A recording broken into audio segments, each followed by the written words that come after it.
ഉണ്ട്. ഞാൻ തെളിവില്ലാത്ത കാര്യങ്ങൾ ഇപ്പൊ നിങ്ങൾ തെളിവ് ചോദിക്കും, എങ്ങനെ ഭീഷണിയുണ്ട്? ഫോൺ ചെയ്ത് ഭീഷണിപ്പെടുത്തുന്നു. അത് ആ നമ്പർ നമ്മൾ ട്രേസ് ചെയ്യുമ്പോൾ ഇന്റർനെറ്റ് കോൾസ് ആണ്. കൃത്യമായി ഇപ്പൊ എനിക്ക് ഇവിടെ പറയാൻ പറ്റുമെന്ന് എനിക്ക് അറിയില്ല. ഞാൻ എന്റെ വീട്ടുകാരെ ഭീഷണിപ്പെടുത്തി. എന്റെ അമ്മ ഞാൻ ഇതുമായി കണക്ട് ചെയ്ത് പറയുന്നതല്ല കേട്ടോ, ആയിരിക്കാം. അത് ഞാൻ പറയുന്നില്ല.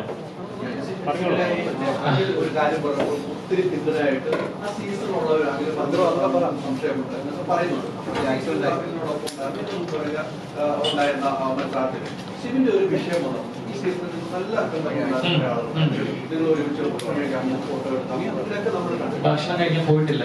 ഓക്കെ, ഇവരൊക്കെ എന്തുകൊണ്ടാണ് ശിവൻ പറയുന്നത് മുന്നോട്ട് വരാത്ത? എനിക്കറിയില്ല എന്താ, അത് അവരുടെ പ്രശ്നമാണ്. ഇപ്പൊ എന്റെ മുന്നിൽ വന്ന് നിന്നിട്ട് എന്നെ സപ്പോർട്ട് ചെയ്ത് സംസാരിച്ച മത്സരാർത്ഥികളുണ്ട്. ഈ തെളിവുകളൊക്കെ കാണിക്കുമ്പോ അയ്യോ ഇങ്ങനെ സംഭവിച്ചോ, ഇതാണോ, ഇത് ഞാൻ തീർച്ചയായും ചോദ്യം ചെയ്യുമെന്ന് പറഞ്ഞു പോയ മത്സരാർത്ഥികളുണ്ട്. ഇപ്പൊ ഇന്നലെ ഇതുമായി ബന്ധപ്പെട്ട രണ്ടുപേര് വിളിച്ചിരുന്നു ഞാൻ പ്രസ് കോൺഫറൻസ്. അപ്പൊ എനിക്ക് ഒരു പൂർണ്ണ പിന്തുണ നൽകി. അപ്പൊ ഞാൻ ചോദിച്ചു, ഹൈദരേട്ടൻ ചോദിച്ചു ഇതേ ചോദ്യം, നിങ്ങൾ എന്തുകൊണ്ട് പബ്ലിക്കിൽ സംസാരിക്കുന്നില്ല? ഞങ്ങൾ സംസാരിക്കാം, ഞങ്ങൾ തുറന്ന് പറയാം എന്ന് അവരെനിക്ക് വാക്ക് തന്നിട്ടുണ്ട്. ഞാനത് പ്രതീക്ഷിക്കുന്നു അവര് സംസാരിക്കുമായിരിക്കും. അമ്മയ്ക്ക് നേരിട്ട് എന്താണ് ഒന്ന് എക്സ്പ്ലെയിൻ ചെയ്യാം.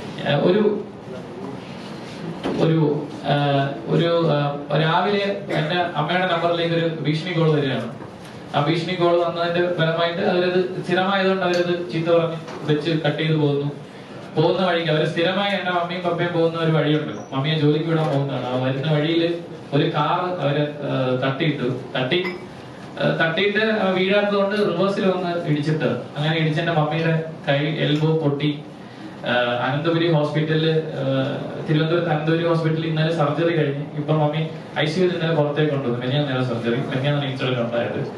മമ്മി ഇപ്പം ട്രീറ്റ്മെന്റിലാണ്. അപ്പൊ നമ്മൾ ഈ പരാതി കൊടുത്തിട്ടുണ്ട്, ഇതിന്റെ പേരിൽ പരാതി മുമ്പെട്ടത് ഇതുമായി കണക്ട് ചെയ്യുന്നില്ല ഞാൻ ആവാന്നുള്ള കാര്യം. ആ നമ്പർ, അത് കാറിന്റെ നമ്പർ മുമ്പിലുള്ള എന്റെ തന്നെ ഒരു സുഹൃത്തിന്റെ CCTV ക്യാമറയിൽ നിന്ന് നമ്പർ ചെക്ക് ചെയ്തപ്പോ അതൊരു ഡിയോ സ്കൂട്ടറിന്റെ നമ്പറാണ്, കാർ നമ്പറല്ല, ഫേക്ക് നമ്പറാണ്. അപ്പൊ അല്ല, അത് ഓബിയസ്ലി ചിലപ്പം മറ്റെന്തെങ്കിലും ആയിട്ടുള്ള വിഷയമുള്ള കാർ ആയിരിക്കാം. പക്ഷെ ഇങ്ങനെ വന്ന് ഇടിച്ചു, ഇങ്ങനെ ഒരു പ്രശ്നം സംഭവിച്ചെന്റെ ലൈഫില്. വലിയ പോലീസ് സ്റ്റേഷനിൽ നമ്മൾ പരാതി പോയിട്ടുണ്ട്. മമ്മിയുടെ കണ്ടീഷൻ ഒന്ന് സ്റ്റേബിൾ ആയി കഴിഞ്ഞാൽ സ്റ്റേറ്റ്മെന്റ് എടുത്ത് ഫെയറാണെന്ന് പറഞ്ഞു. എല്ലാ സീസണും ഇതുപോലെയൊക്കെ തന്നെയാണ്. അത് അവർക്ക് തൊടാൻ പറ്റാതെ കയറി വരുന്ന ആൾക്കാരുണ്ട്.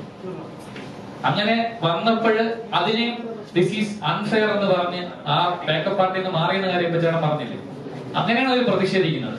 അത് ഈ തവണ നടക്കാതിരിക്കാനാണ് ഈ കഴിഞ്ഞ തവണത്തെ ക്രിയേറ്റീവ് ഡയറക്ടറിനെ ഇവർ മനഃപൂർവ്വം മാറ്റി അവര് പറഞ്ഞാൽ കേൾക്കുന്ന, അല്ലെങ്കിൽ അവരുടെ പരിധിയിൽ നിൽക്കുന്ന ഒരു ക്രിയേറ്റീവ് ഡയറക്ടറിനെ ഇപ്രാവശ്യം വെച്ചത്. ഈ മർദ്ദിക്കുന്ന പറഞ്ഞിട്ട് ഇന്റർനെറ്റ് കോഴ്സുകൾ വന്നിട്ടുണ്ടോ? എന്താ മർദ്ദിക്കുന്നല്ല, ഉപദ്രവിക്കും. നിനക്ക് വെളിയിറങ്ങി നടക്കണ്ടേന്നാണ് ചോദ്യം. വെളിയിറങ്ങി നടക്കണ്ടേ? നീ ആർക്കെതിരെയാണ് സംസാരിക്കുന്നത്, നിനക്ക് ബോധ്യമുണ്ടോ? അത് അൺനോൺ കോൾസ് ആണോ അതോ ഇന്ന ആളാന്ന് പറഞ്ഞ് വിളിക്കുന്നതാണോ? ഇല്ല, അൺനോൺ കോൾസ് ആണ്, ഇന്റർനെറ്റ് കോൾസ് ആണ് വരുന്നത്. അപ്പൊ ഇതൊക്കെ ചെയ്യാൻ വ്യക്തമായിട്ടൊരു ടീം അവർക്കുണ്ടെന്ന് എനിക്ക് അറിയില്ല. ചുമ്മാ ഞാൻ ആ സ്റ്റേഷനിൽ എത്തിയ കാര്യം അവരെങ്ങനെ അറിഞ്ഞു? എന്റെ ചോദ്യം, ഞാൻ നസറത്ത്പട്ടി സ്റ്റേഷനിൽ എത്തിയത് എങ്ങനെ അറിഞ്ഞു? അവിടെ നിന്ന് ഈ ഇന്നോവ കാർ എന്തിന് ഫോളോ ചെയ്തു? കൃത്യമായ ഇൻഫർമേഷൻ കൊടുത്തിട്ടല്ലേ പോലീസ് സ്റ്റേഷൻ പറഞ്ഞു വെക്കുന്ന അവർക്ക് ഗുണ്ടാ സംഘങ്ങൾ ഉണ്ടെന്നാണ്. ഉണ്ടാവാം, അല്ലെങ്കിൽ നമ്മളെ ഫോളോ ചെയ്യേണ്ട കാര്യമില്ലല്ലോ. താങ്ക് യു സോ മച്ച് എല്ലാവർക്കും. നന്ദി. Thank you so much. Thank you.